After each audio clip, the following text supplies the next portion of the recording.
የእግር ህመምን ይህን ዘይት በመቀባት ማስወገድ ይቻላል። ለእግር ችግር ፍቱን መፍትሄ ነው። ውድ አድማጮች ይህን ዘይት እግርን ለ7 ቀን በመቀባት የገረሩ የሚከብዱ እግሮችን፣ የእግር ህመምን፣ ቁርጥማትን ማስወገድ ይቻላል። በተግባር የተሞከረ ነው። ለአዛውንቶች ወይም ከ60 ዓመት በላይ ላሉ ሰዎች ደግሞ አዘውትሮ ይህ ችግር ስለሚከሰት ይረዳቸዋል። ይህም መድኃኒት በመጠቀም የተሻለ ስሜት እንዲሰማችሁ፣ ጥሩ እንቅልፍ እንድተኙ ይረዳል። ይህ ዘይት ከ100 ዓመታት በላይ በመድኃኒትነት ሲያገለግል የኖረ የጎንዮሽ ጉዳት የሌለው መድኃኒት ነው። ስለ አጠቃቀም ለእግር ጤና የሚረዱ ወይም የእግር ችግርን የሚያስወግዱ 4 ምግቦች እንዲሁም ሌሎች መድኃኒቶችም ስለሚጠቀሱ እስከ ፍጻሜው ተመልከቱት። ላይክ፣ ሸር፣ ሰብስክራይብ ይደረግ። መቼም ይህ ጠቃሚ መረጃ እንዲያልፋችሁ አትፈልጉም።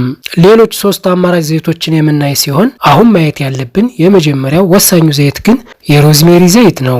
የሮዝሜሪን ዘይት እግራችን ላይ በማፍሰስ ከእግር ጀምረን እያሸን እስከ ጉልበት በመቀባት እናሸዋለን ወይም ማሴጅ እናደርገዋለን።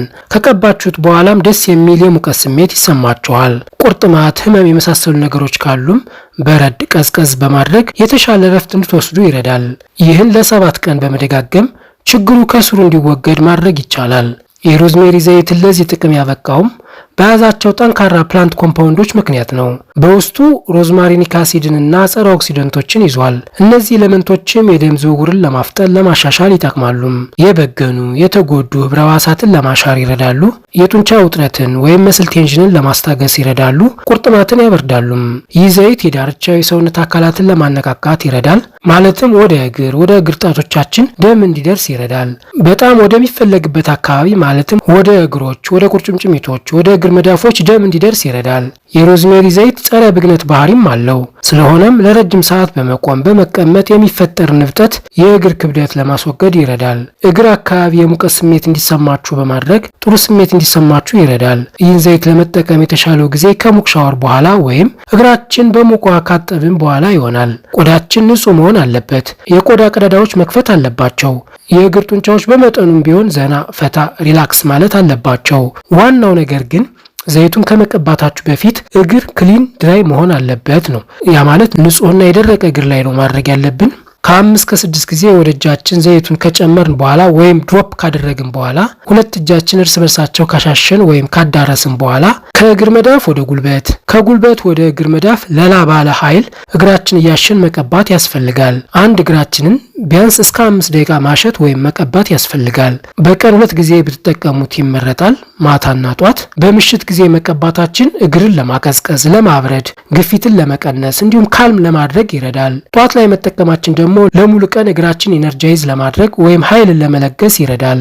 በዚህ መልክ ለ7 ቀን ብትጠቀሙት ችግሮች ይወገዳሉ፣ ህመሞች፣ ቁርጥማቶች ይጠፋሉ፣ እግራችሁ ቀለል ይላል፣ የልጅነት አይነት እግር ትጎናጸፋላችሁ። ይሞክሩትና ይመስክሩም።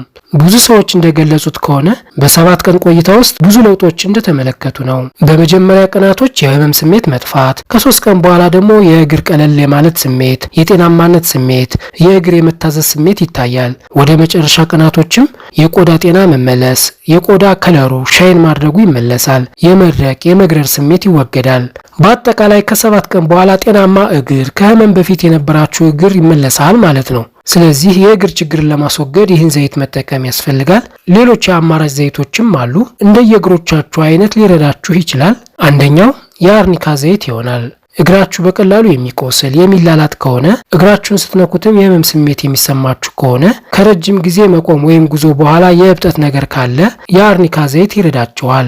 የአርኒካ ዘይት ብግነትን ለማስወገድ፣ የጡንቻ ሕዋሳት የሚፈጥሩ ስሜትን ካልም ለማድረግ ለማብረድ ይረዳል። የእግር ህመም፣ ቁርጥማት ሌሊት እየቀሰቀሳችሁ ከሆነና የተሻለ እንቅልፍ ለማግኘት ከፈለጋችሁ የሌቨንደር ዘይትን መጠቀም ይቻላል። ይህ ዘይት እግር እንዲበርድ እንዲረጋጋ ብቻ ሳይሆን የተሻለ እረፍት እንድትወስዱ ይረዳል።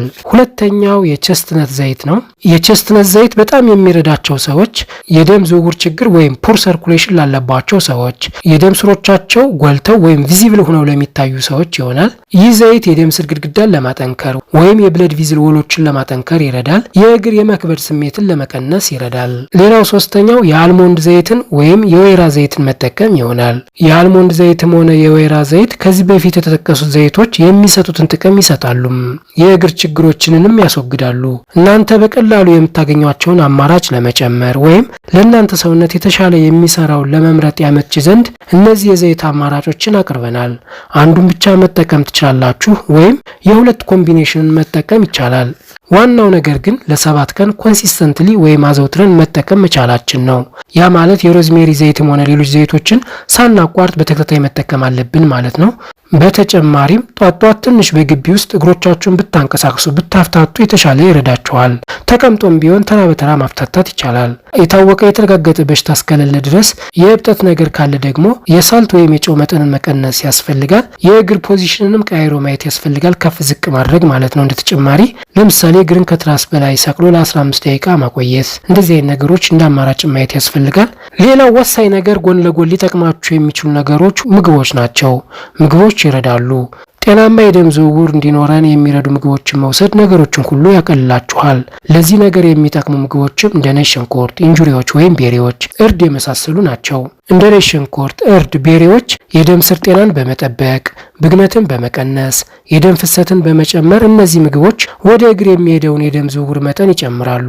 የእግር ችግርን ያስወግዳሉ። ለእግር ጤናም ይረዳሉም። እንዴት እንደሚሰራ እንመልከት። ነጭ ሽንኩርት ነጭ ሽንኩርት አሊሲንና ሰልፈርን በመያዙ ለእግር ጤናና ለደም ዝውውር ይረዳል። ነጭ ሽንኩርት የናይትሪክ ኦክሳይድ መመረትን በመጨመር ለደም ዝውውር መፍጠን ይጠቅማል። ምክንያቱም ናይትሪክ ኦክሳይድ ቫሶ ዳይሌሽን የደም ስሮችን በማስፋት ዘና በማድረግ የደም ፍሰትን የሚያሻሽል ኮምፓውንድ ነው። ሌላው የጸረ ብግነት ባህሪው ነው። ነጭ ሽንኩርት የደም ስሮችን ብግነትን በመቀነስ ሰርኩሌሽን ወይም ዝውውርን ይጨምራል። ለአትሮስክሌሮሲስ ወይም ለደም ቧንቧዎች ስሮች የመጥበብ ችግር ወይም የመጋለጥ እድልን ይቀንሳሉ። ነጭ ሽንኩርት ኮሌስትሮልን በመቀነስ ይረዳል። ነጭ ሽንኩርት መጥፎ የኮሌስትሮል መጠንን ብለድ ፕሬሸር ወይም የደም ግፊትን በመቀነስ ቫስኩላር ሲስተም ወይም በቫስኩላር ስርዓት ላይ የሚፈጠርን ጭንቀት ይቀንሳል። የተሻለ ወይም ስሙዝ የሆነ ሰርኩሌሽን እንዲኖር በማድረግ ደም ወደ እግርና የእግር ጣቶች እንዲደርስ ይረዳል። ሌላው ቤሪዎች ናቸው። በተለይ ብሉቤሪ፣ ስትሮቤሪ፣ ራስቤሪዎች ወይም እንጆሪዎች አንቶሲያኒን ወይም ፍላቮኖይድ ኮምፓውንድ በመያዛቸው የኢንዶቴሊያል ተግባርን ለማሻሻል ይረዳሉ። ቤሪዎች ኢንዶቴሊየም ማለት የደም ስር የውስጠኛው ክፍል ማለት ነው። ቤሪዎች የኢንዶቴሊየምን ጤና በመጨመር የደም ስሮች ፍሌክሲብል ለደም ዝውውር ፍላጎት ምላሽ የሚሰጡ እንዲሆኑ የሚረዱ ናቸው። የጸረ ኦክሲደንት ተግባሩም ቀላል የሚባል አይደለም። የቤሪዎች ፍላቮኖይዶች የደም ስር ሊጎዱ የሚችሉ የኦክሲዳይዝ ጭንቀቶችን ለማስወገድ ይረዳሉ። እንደ ነጭ ሽንኩርት ሁሉ ቤሪዎች የናይትሪክ ኦክሳይድ መመረትን በመጨመር የደም ስሮች መስፋትን ወይም ቫሶዳይሌሽንን ያሻሽላሉ። ሰርኩሌሽንን ወይም ወደ እግር የሚሄደውን የደም ዝውውር ይጨምራሉ። ሌላው እርድ ነው።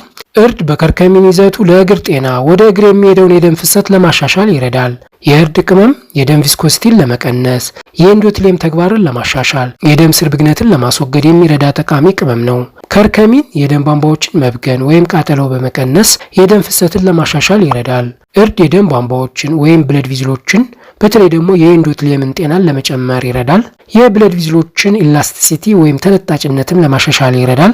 እርድ ደም እንዳይወፍር በመከልከል የመርጋት እድልን በመቀነስ ወደ እግር መዳፍና ወደ እግር ጣቶቻችን የሚሄደውን የደም ፍሰት በነጻነት ወይም ስሙዝሊ እንዲጓዝ ይፈቅዳል። ለማጠቃለል ያህል ዘይቶችንም ከመጠቀም በተጨማሪ እንደ ነጭ ሽንኩርት፣ ቤሪዎችና እርድ አይነት ምግቦችን መጠቀም የመዳን ሂደቱ እንዲፈጥን አስተዋጽኦ ያደርጋሉ እያልን ነው። ተጠቀሟቸው። ለውጡን ኮመንት ሴክሽን ላይ ጻፉልን። ውድ አድማጮች ምግቦች መድኃኒት ናቸው፣ ስለዚህ ተጠቀሟቸው። ይህ ቪዲዮ ጠቃሚ ነው ብላችሁ ካሰባችሁ ለሌሎች ተደራሽ እንዲሆን እኛንም ለቀጣይ ስራ እንዲያበረታታ ላይክ፣ ሼር፣ ሰብስክራይብ ይደረግ። ጥያቄም ካለ ኮሜንት ሴክሽን ላይ ጻፉልን። መቼም እኛ በፍጥነት ኮሜንት ምላሽ በመስጠት የምንታማ አንሆንም። ሁላችሁም እስኪ ሼር ላይክ አድርጉት። መረጃ በምንለቅበት ጊዜ ቶሎ እንዲደርሳችሁ የኖቲፊኬሽን ደወልን ተጫኑ። ሌሎች ተመሳሳይ ቪዲዮዎችን በቀላሉ ማግኘት ከፈለጋችሁ ከስር ዲስክሪፕሽን ሴክሽን ላይ ሊንኮችን አስቀምጠናል፣ ተመልከቷቸው። በእውነቱ ስላዳመጣችሁን ከልብ እያመሰገንን በሌላ ቪዲዮ በተለያየ የጤና መረጃ እስክንገናኝ ሰላም ቆዩ። ሰላማችሁ ይብዛም።